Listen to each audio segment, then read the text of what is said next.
All right, so let's take a look at a few examples.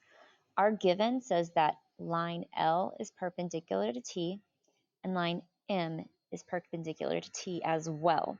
So when I see perpendicular, the first thing that jumps to my mind every time is definition of perpendicular lines.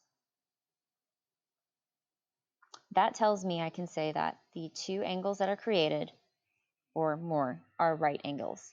So the definition of perpendicular lines tells me that. So I can now say that angle 1 and angle 2 are right angles.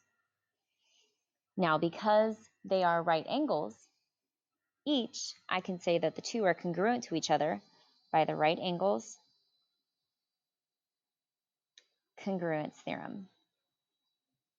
The right angles congruence theorem. Because two angles are right angles, they are congruent.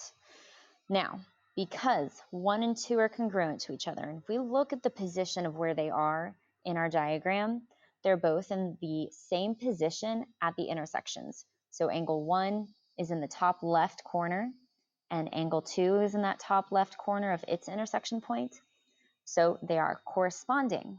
So we're going to use the converse of corresponding angles.